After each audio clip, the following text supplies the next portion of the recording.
manage this conversation because these guys call me, right? And they're like, you ready to do the show? And I was like, yeah, I was in the middle of buying some authentic, real wooden garage doors. And they're like clowning on me. I'm so saying excited that's some about dad shit and stuff. And I'm like, y'all got millions in the bank. Why are you not like building a house, like playing Minecraft in real life? It is so much fun. I have a house in Boston. I'm just not ready to buy a house in LA. I'm buying CryptoPunks. That's what I like to do. See, and I'm out of that conversation game because I don't got millions in the bank, but I do have a house in Jersey that I'm about to sell that I bought from my parents years ago. Oh, you're going to make money now. Dude, prices are through the roof. Listen to this. My very first house that I bought in cash when I first like made it in 2011, right? I bought a house in cash. It was worth like $140K.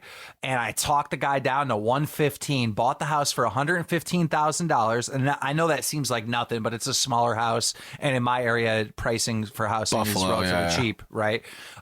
So I got him down to 115. That house today is worth $215,000. Fire. The 2x real quick. That's fire. Listen, real estate's something I've always been interested in because it's a very once you get your foot in the door and if you have the capital to do it, it's a very safe bet. You know what I'm saying? You can always make money in real estate as long as you don't. Since we're talking about real estate, and I write about this in my book, the biggest career mistake I ever made.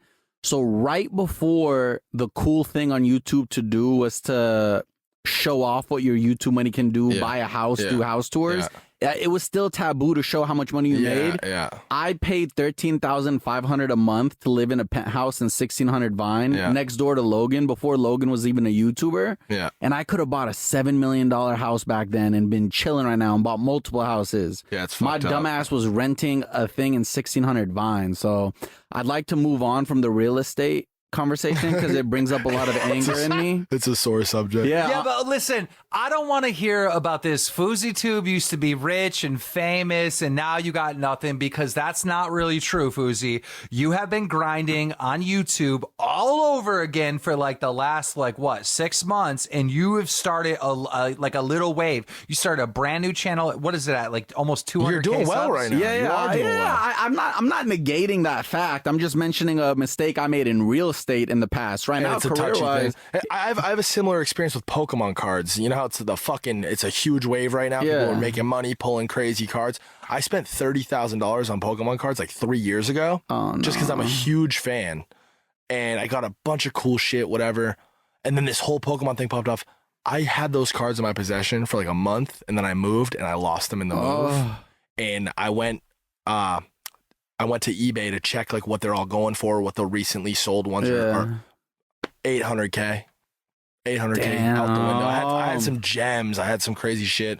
But real estate, I can't really get into real estate either, just because I'm not interested in it. I'm personally not. Do you guys want to hear what's going on now? Do you want to know why the real estate prices are going through the roof? Okay, listen to this. Hedge funds and shit. Big banks, they're trying to buy every house in America, and they're trying to turn Americans into renters. You know, it's funny you say that because there was a house on my street in New Jersey that went on the market and sold within 2 hours, and there was 300 callers.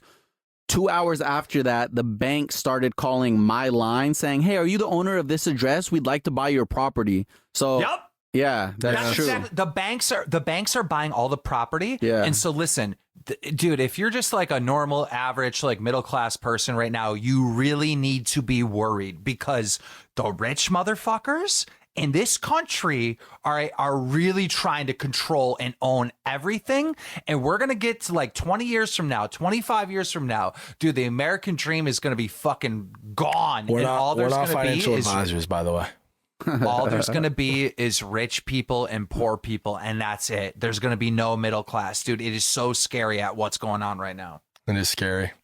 We'll see how it all plays out. We're all going to be plugged into a fucking computer in the next 50 years and live on the internet anyways. So it's whatever. I'll sit in a fucking coffin and just do that. I don't need a house. You mentioned something, though, and it brought me back because, like I said, we've all been in this game for a fucking minute now. When you said it was taboo to show off how much money you made, talk about. Do you guys remember the term money whore? No, I remember YouTube money. I don't remember money whore. maybe that was a gamer thing, Keem. You remember that, don't you? I remember money whore. Oh, you're a money whore. Yeah, that guy's a money whore. You're a money whore. If a motherfucker made even $100 on some shit, you're a money whore. Yeah. The brand deal. Or if you're trying to sell a T-shirt. Yeah, brand deals used to be taboo. Yeah, it used to be like, dude.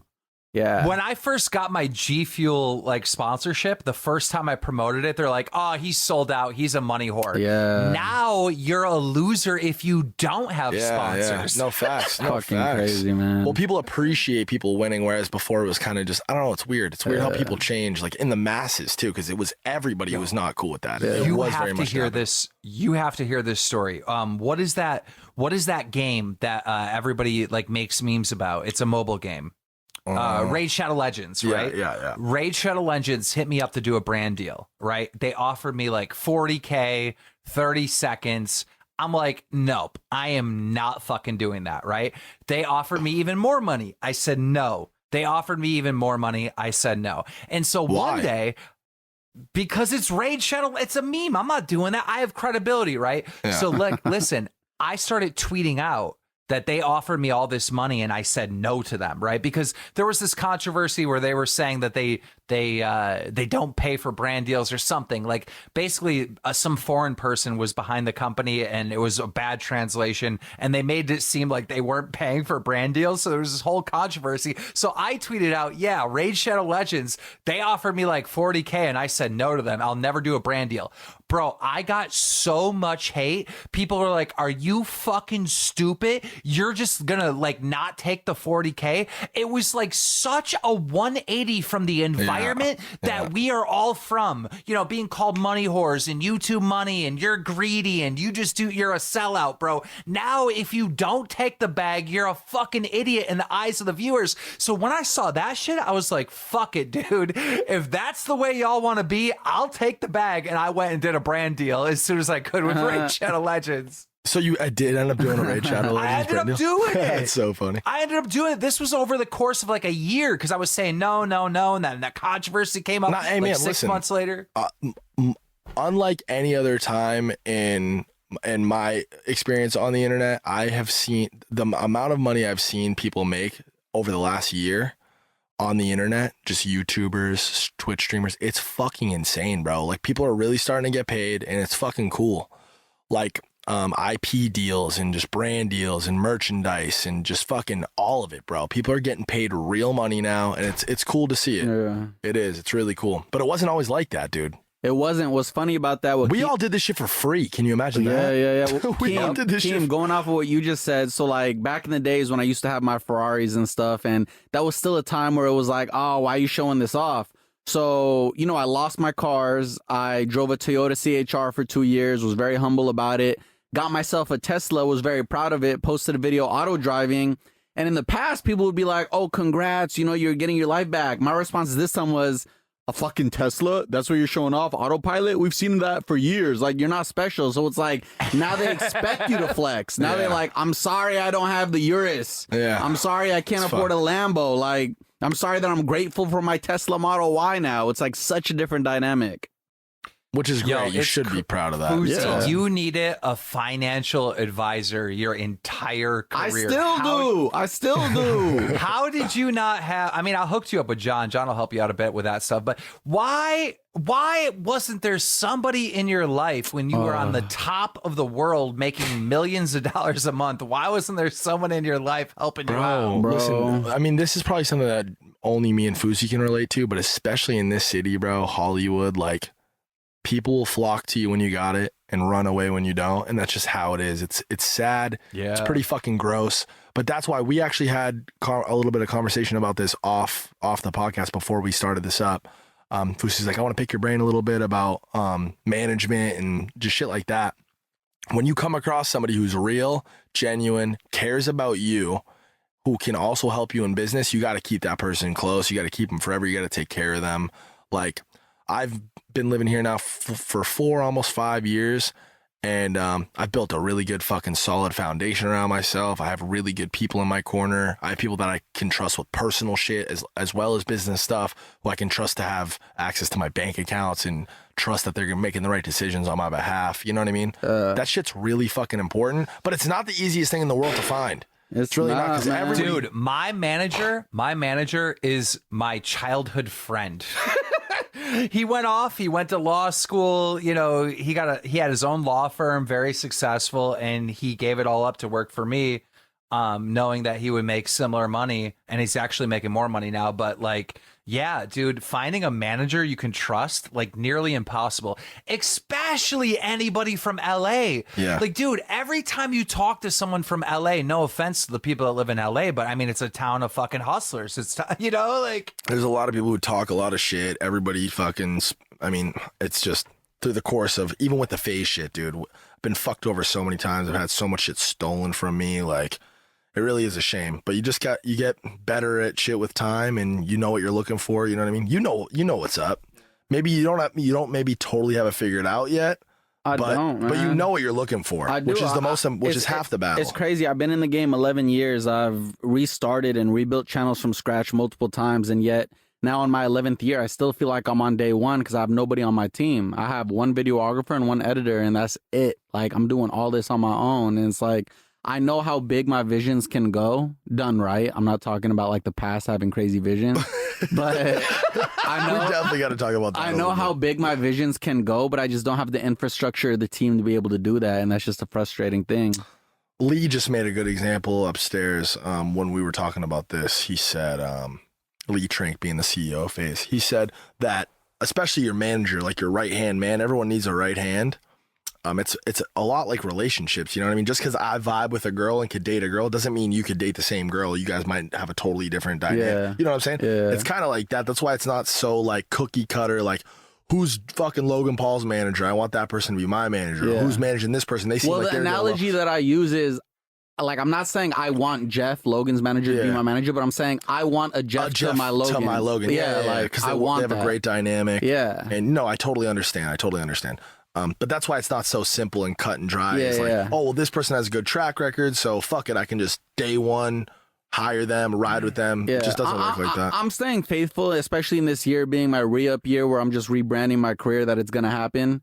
Like, doors that I would not have expected to happen are opening this year on their own. So I'm sure that even though I'm frustrated by that now, You seem like you're doing better than ever. no, I am, be but honest. like, there's I need to let go of the frustration that I'm holding within of the things that I don't want, because then they'll never come. Yeah, facts. I gotta be open to letting them come, to let it happen. 100%. You're super involved with this whole YouTube boxing movement. Dana too, baby. You're all over it. Dana too. You're all over it. Every time I visit your channel, or I'll see you pop up and recommend it. dude, It's- I'd be calling Fousey to be like, yo, so who do you think's winning this one? Or what's going on? What do you know about this? Keem Like, gets me in he's- trouble too. Like, there's some shit I leaked to him that he talks about, and I call him. I go, Keem, you weren't supposed to say that. Okay, listen. then you gotta- I never leak private information like with someone, right? Like, I talk to everybody. Like, I don't do that, right? But the thing is it wasn't crystal clear to me that I wasn't supposed to tell people that Austin punched harder than Bank or than Bryce. Yeah. Bryce. Well, Bryce, no, Bryce. obviously I talked to Keem a lot. We have obviously a really close relationship, and if we're speaking about something that I'd prefer him not to speak about, I make it super clear. Like, Keem, this is Ricky talking to you right now. This is just Keem between never, us. and I know that because I've leaked shit to Keem in the past. He keeps it 100, but there was just that one line. I was happy. I'm watching the drama alert. He plugs my new channel. He says Fousey's doing great, and then he goes, Fousey tells me that Austin punches way harder than Bryce. And the minute he says that, that's not what, okay, listen. The minute he says that, I'm like, I know Bryce is going to cut me off now and not leak shit to me anymore. I didn't know Banks. I didn't know I wasn't supposed to say that. Bryce did get mad because Austin invited me to Miami to be the behind the scenes exclusive to their face off.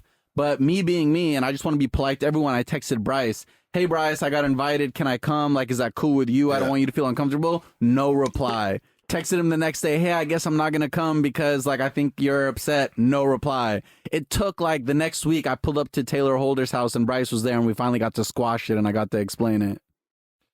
I like those kids. I do, too. I love like those them. kids. I like People don't them. understand, like, these kids behind Bryce the scenes. is playing that very, like, Jake Paul kind of character. Not as extreme as Jake, Yeah. but he's kind of playing that, like, kind of punk, like don't give a fuck. What Bryce did? But he's actually a great kid. Yeah, he's actually a good kid. This is what Bryce did recently. This is hilarious. Right? I know what you're about to say. I know what you're about to say. Bryce uploaded this vlog, right?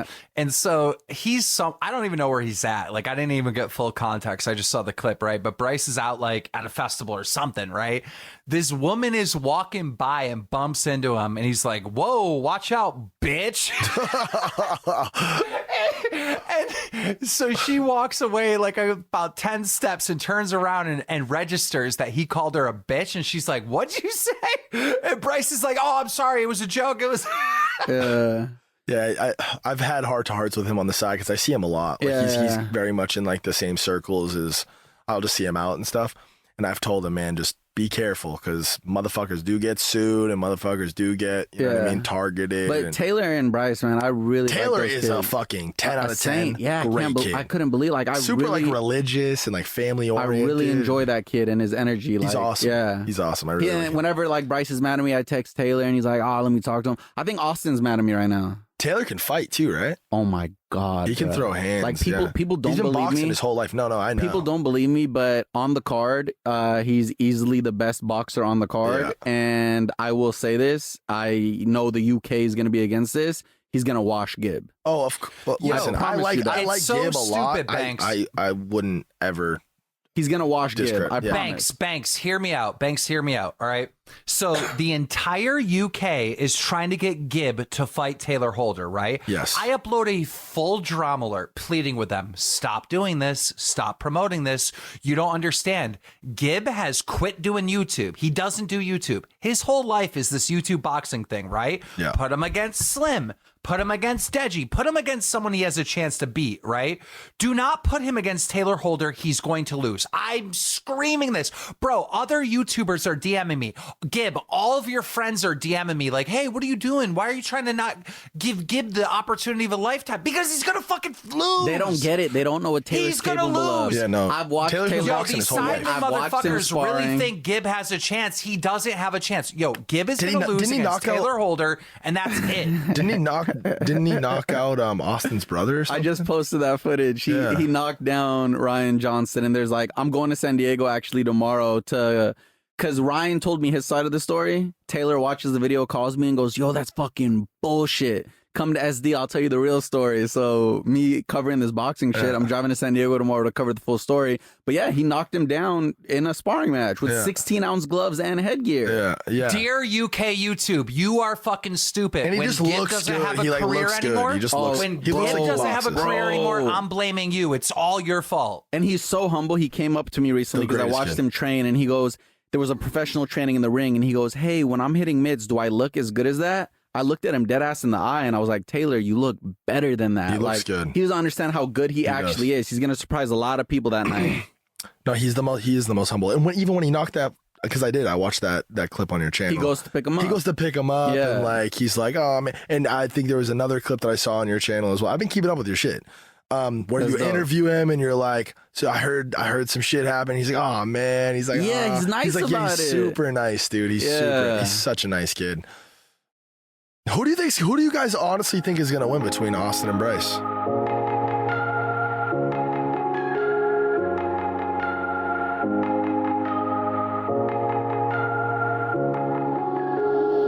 You can find me in the heart of the city. You can tell me that I could have done more. Because Bryce, I got so much I'll give inside Bryce this. scoop on He's that. definitely a scrappy little kid. He's not afraid of confrontation or getting hit. Like he'll fight somebody. He'll fight somebody on the street. But Here's the that's problem. not Here's the same the thing as boxing. Austin might be a better boxer, but Bryce Hall probably has more endurance and probably can take more hits More than abuse. anyone. Yeah. So I watched them both train. Yeah. And when I watched Austin, granted, I only saw him hit the mitts.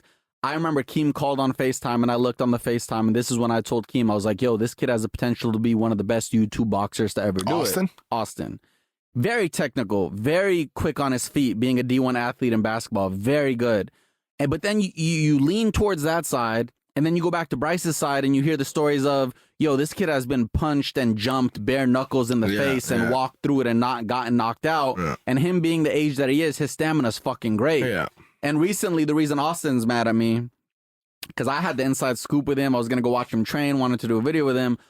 Bryce posts on his story and he goes, I heard you didn't last one round in sparring.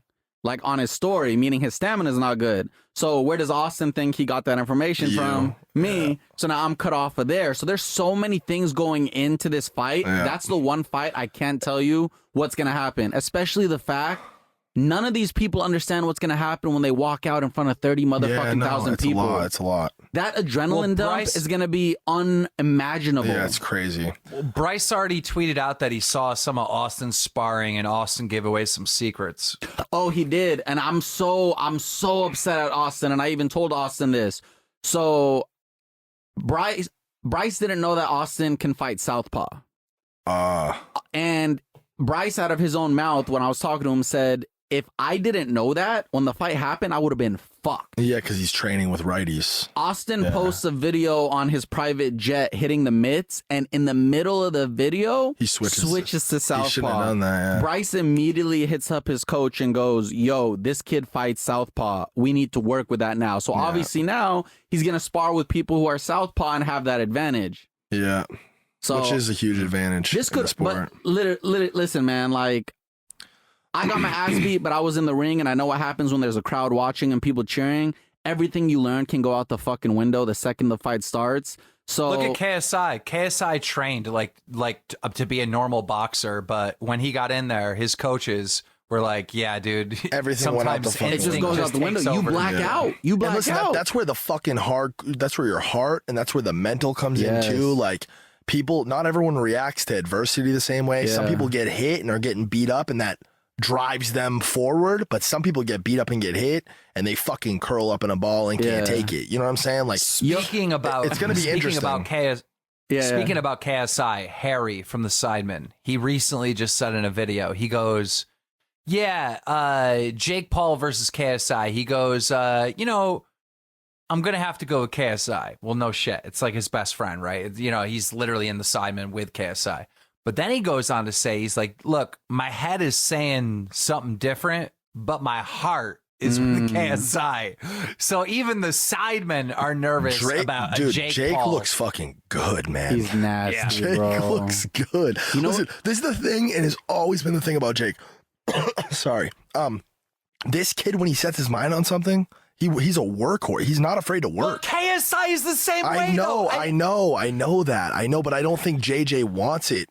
Well, I think JJ accomplished with the boxing thing that he wanted to. And no, I don't think he can, as a viewer, like as a casual, I don't think he can say that unless he does fight Jake Paul. Like, even Jake not fighting, Jake could fight somebody huge right now. He could fight Nate Diaz and win. Yeah. No disrespect to UFC fans, but if he doesn't do that KSI fight, it's always going to be but KSI would have beat you. That fight needs to happen. Dude, you know what, though? Crazy. There's so much more on the line for Jake Paul than there is in KSI. All right, KSI could get knocked out by Jake Paul round one and wouldn't lose one fan, you know? Jake Paul, on the other hand, he loses to KSI. It's over. It's over. Yeah. You know? If KSI the fact beats of the matter Jake Paul, is, at the end of the day, if that fight does happen, they're both getting fucking paid. You know, that's the biggest fight you can make in the world. Paid. You know, that's the biggest. What's crazy about Jake, and I know a lot of people were like, "Oh, it's rigged," and that pisses me the fuck off because we obviously know how much this kid trains and how much you put into it. Of course, all that shit. So I'm talking to Jake like 2 weeks before the Ben fight, and I'm like, "Yo, like, you know, this guy can take hits. You know, everyone was saying, and UFC can take hits. What's gonna happen?" He like wholeheartedly, and I know he manifests stuff. He goes, "Bro, I'm going for a first round knockout." So I tell my circle and I tell everybody, and literally 3 hours before the fight, I post on my stories and I say, the winner of tonight is going to be Ben Askren getting viciously knocked out by Jake. I was scared to say first round and not wanting to be wrong. Yeah. Literally 30 seconds into the fight, Ben goes to sleep. It doesn't go to sleep. Let me correct that, but you know what I mean. Yeah. I think it might have been a little bit of a premature thing, but Jake was going to win that fight no matter what. If he got back up, he would have got Nate Robinson right after. The ref saved his life. The ref said to Ben Askren, he said, walk to me, and Ben was wobbly. He had to call it. He was wobbly. He would have got Nate Robinson the second. It's hard to judge when you're watching it on a TV and fucking all that shit. I love Jake. Jake the boxer, I fucking love. I have a tremendous amount of respect for what he's done with his boxing shit. I will say that. And with my history with him and shit, like, You just got to call it how it is. So I know That's just this. me I'm being not going real. to say who it is just because I don't want to be that much of a leak since they're already mad at me. There's one fighter in particular fighting on the card that he says that once he gets the knockout, he's calling Jake out. Well, we already know who that is. You already said because he's already mad at me. It's probably Austin. It's got to be Austin. Listen, if I know anything about Austin McBroom, it's this, and this is why I really genuinely have a question mark over my head when it comes to the Austin versus Bryce thing. I just think there's no telling. I don't think who's currently the favorite on like the books. There is no books that even got released. Well, someone's gonna have action for it. Like here's the thing: when we're talking about Bryce Hall versus Austin Banks, nobody knows. Exactly, but that's what that's exactly what I was saying. But what I do know is I know for a fact Austin is genuinely confident that he's gonna win because Austin is always in it for the long term. Austin is all about his money, and he's made a lot of fucking money, and this is his long term goal: create and fucking kind of control this whole event. Be the fucking, you know what I mean? The title fight with someone who's actually like people take seriously in Bryce Hall. People know that he's a fighter. People know that he's fucking a tough kid, and you know what I mean? Know he works out and does all that shit. Beat him and then climb his way up to like a Jake Paul fight and just be on the same status as like a Jake Paul. I know that he's confident that he can accomplish that. They both are, man. Like yeah, I that's have what I'm talks saying. with, like I went to that's why I Bryce. think it's gonna be a good fight. I went to Bryce and I said, Bryce, I was like, I watched Austin train. He's good. And the reason I tell him that is because he's dismissing him right now. Yeah. It's the same way I dismissed Slim and then I blacked out, got my ass kicked. Bryce's response is, cool, when I knock him out, people will know that I beat a real fighter. And I'm like, that's not what I'm trying to get to you. Like, you can't look past your opponent. You got to understand that. Is Bryce training every day? Oh, yeah. Yeah, that's good. I mean, as long as they're doing that. Yo, we got a phase motherfucker on the card. Jarvis.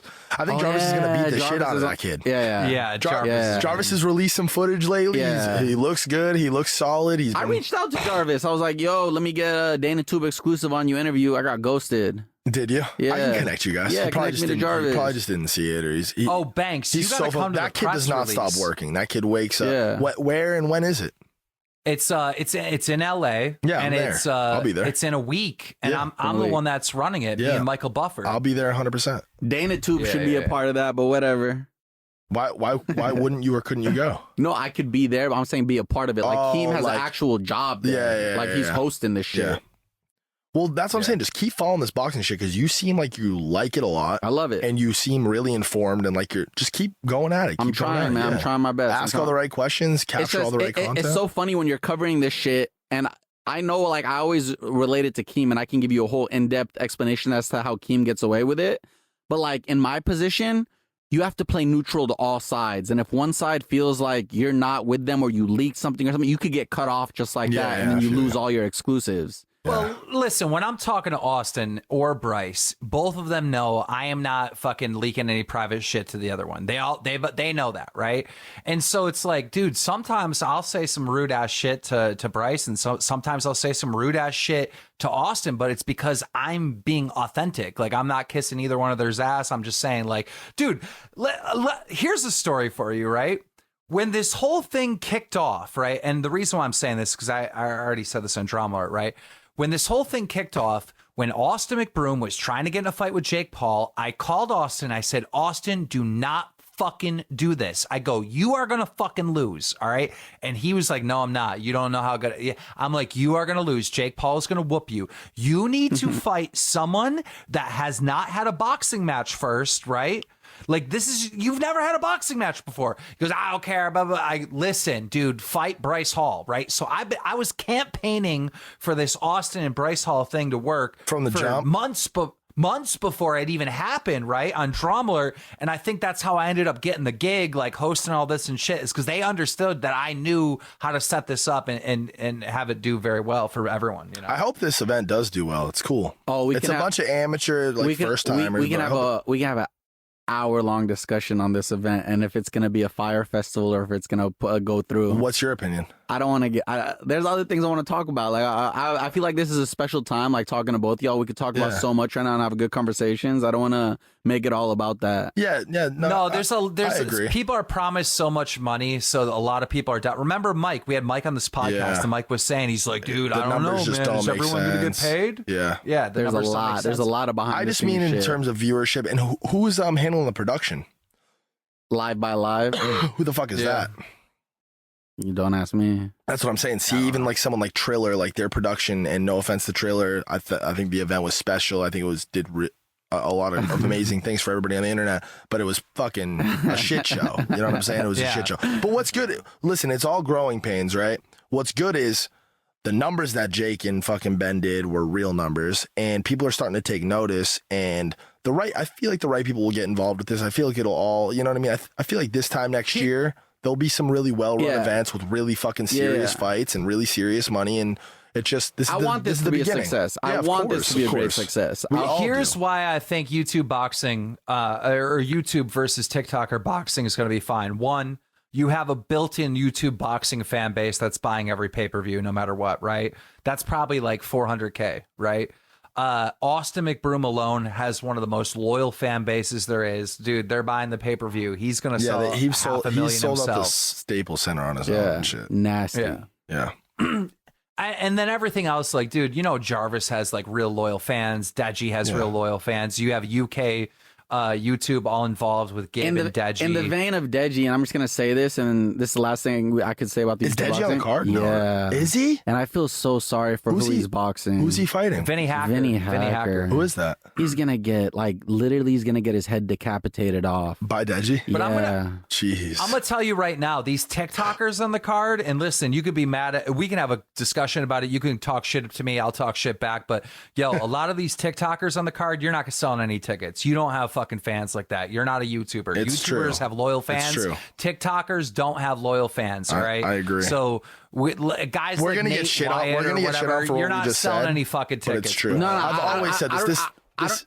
Sorry. No, you continue. I'm like, I know Deji's gonna drive the sales, especially for his fight, but I'm just saying again, I feel bad for Vinny, man. I really do. Like, and exactly what Keem was saying about, like, holy fuck, Gib comes back and now he's fighting Taylor Holder, which is gonna send him to the fucking L of his career. But Deji set himself up to fucking, like, he's gonna decapitate this kid. I feel bad. And I think a couple of the people on the card are kind of hybrids at this point. I don't think it's fair to put them in a box. Obviously, Bryce and Taylor started on TikTok and have a huge following on TikTok.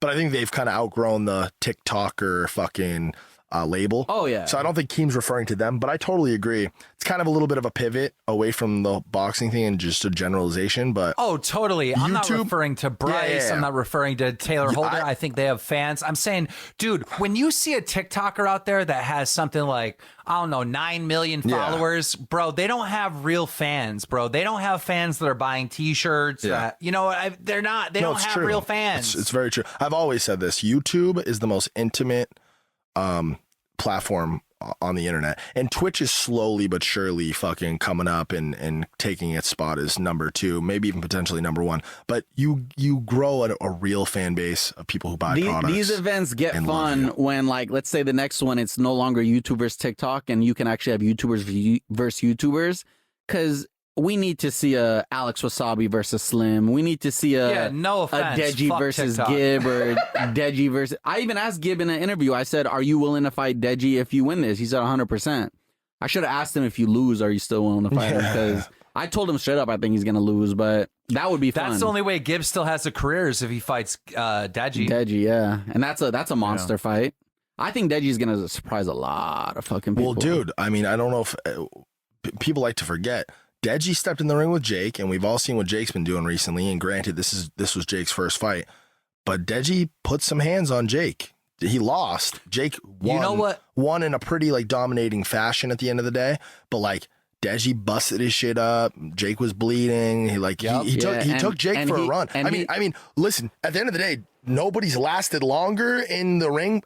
Deji has lasted the longest by far. Granted, it was Jake's first fight. Yeah, granted, it was Jake's first fight, but it's still the fact. Yeah, the facts are the facts. And Deji hasn't forgotten about that loss since. Yeah. This has been eating at him for years. So when he comes into this next match, this kid, man, like I hope they have. I like, love Deji. I Man. literally know hope he's they got have so much- medical on standby because this is gonna be bad. Listen to this, Banks. Okay, so Vidal or whatever, like he trained JJ in his first fight. He was his boxing coach. Well, he was training Deji for a short period of time, and he did an interview, and he said that Deji has more power than JJ, more natural power. Like with KSI, like they had to teach him how to do shit. With Deji, he was just naturally fucking strong. Yeah, he's gonna be a monster. I'm excited.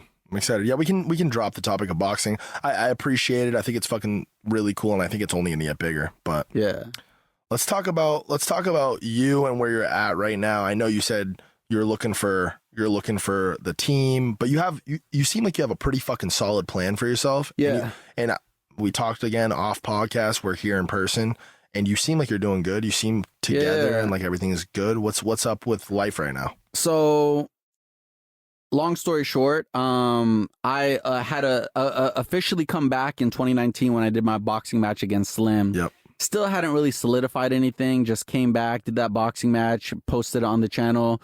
2020 was a year of just throwing paint on the wall on my fousey tube channel and seeing what works. And then I recognized that, like, one, that channel is like, whether you want to call it blacklisted, whitelisted, whatever they call it, that channel is like dead in the water. Yeah. Like YouTube just doesn't, like, there's too much old pranks and content that they don't want out there.